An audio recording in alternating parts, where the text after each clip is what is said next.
Jadi Surakarta itu nama ibu kota kerajaan Mataram yang dulu awalnya dari Mojopahit. Mungkin sudah mengenal Mojopahit. Ini dulu pusat pemerintahnya ada di kota Mojokerto, Jawa Timur. Yang sekarang bisa dilihat peninggalannya yaitu Museum Trowulan. Ya. Dari Mojopahit runtuh, Brawijaya kelima terakhir, kemudian berdiri namanya Kerajaan Demak. Yang pertama kerajaan Islam di Pulau Jawa, tepatnya di kota Demak, sebelah timur kota Semarang, Jawa Tengah. Dan rajanya terakhir Sultan Trenggono, yang pertama Raden Patah. Setelah ini runtuh, kemudian kerajaan Demak berganti nama Kerajaan Pajang yang berkuasa. Pajang tidak jauh dari sini, hanya 5 kilo sebelah barat keraton ini. Jadi masih di daerah Surakarta. Maka Bapak dan Ibu kalau punya saudara yang beralamat di Pajang, itu tempatnya dulu Keraton Surakarta, Keraton Pajang.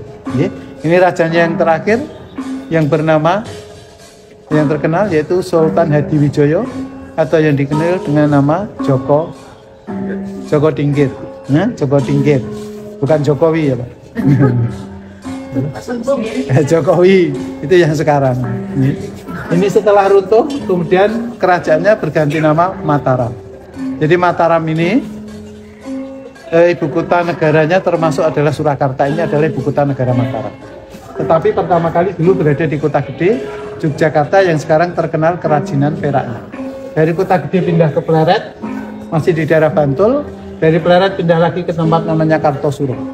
Kalau Bapak Ibu dari arah barat, Semarang, Jogja, sebelum masuk Solo adalah Kartosuro, atau kalau keluar tol itu adalah Kartosuro. Kemudian tahun 1745 Pakubono II ini meninggalkan Kartosuro menuju ke tempat yang sekarang kita berdiri ini, namanya Desa Solo. Setelah keraton ini berdiri, nama Solo tadi diganti menjadi Surakarta. Maka di sini ada dua nama, Solo dan Surakarta. Solo adalah nama desanya, Surakarta adalah nama ibu kota kerajaan. Sekaligus dipakai nama resmi yang sekarang ini adalah kota Surakarta. Jadi yang betul kota Surakarta bukan kota Solo. Wali kota Surakarta bukan wali kota Solo. Jadi rajanya yang pertama di sini Pakubono II. Ini yang memindahkan. Wafat digantikan putranya bergelar Pakubono III. Ketika Pakubono III bertahta di kerajaan Mataram ini, pecah namanya Perjanjian Giyanti. Kalau Bapak dan Ibu ingat di Mataram, Perjanjian Giyanti isinya Pakubono III ini membagi Mataram menjadi dua.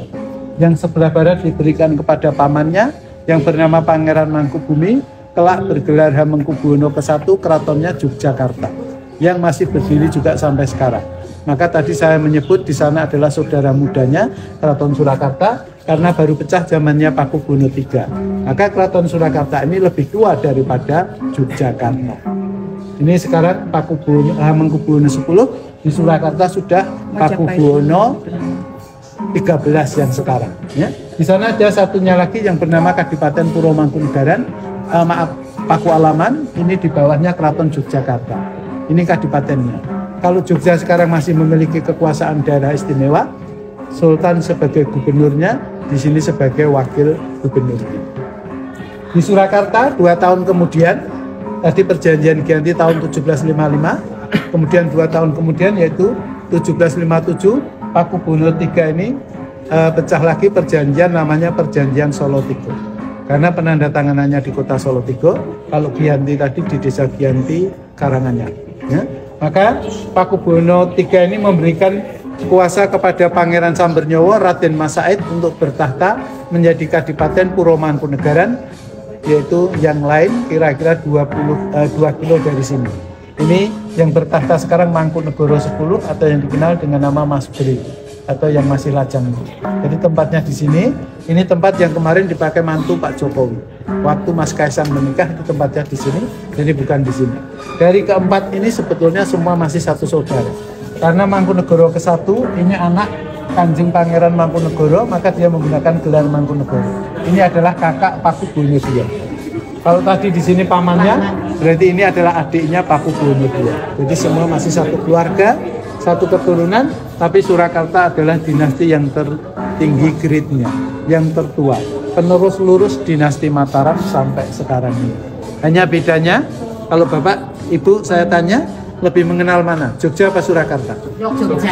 Ya, Jogja karena sebagai daerah istimewa. Sultan di samping sebagai raja juga sebagai kepala pemerintah. Ini terjadi ketika 1945 pada waktu Insinyur Soekarno memproklamasikan kemerdekaan, ya, dua raja Surakarta dan Yogyakarta sama-sama menyatakan diri menggabungkan wilayahnya kepada Republik. Maka bagian Mataram menjadi bagian dari Republik, diapresiasi oleh Insinyur Soekarno karena telah menyatukan wilayahnya kepada Republik. Surakarta dan Yogyakarta menjadi daerah istimewa. Daerah istimewa Surakarta atau DIS, baru kemudian daerah istimewa Yogyakarta atau DIY. Tetapi untuk Surakarta hanya berlangsung kurang lebih 3 tahun saja, hampir 3 tahun, tetapi waktu itu dibekukan kembali oleh Insinyur Soekarno karena adanya krisis politik yang melanda di daerah istimewa Surakarta. Maka sampai sekarang ini, jadi statusnya masih dibekukan, tidak dicabut, tidak dihilangkan, tidak dihapus. Jadi secara konstitusi, sejatinya Keraton Surakarta masih menunggu kembalinya daerah istimewa Surakarta seperti yang dijanjikan oleh Insinyur Soekarno. Jadi secara Undang-Undang Dasar negara kita merdeka, wilayah kekuasaannya 8 provinsi dan 2 daerah istimewa, Surakarta dan Yogyakarta. Maka sampai sekarang ini.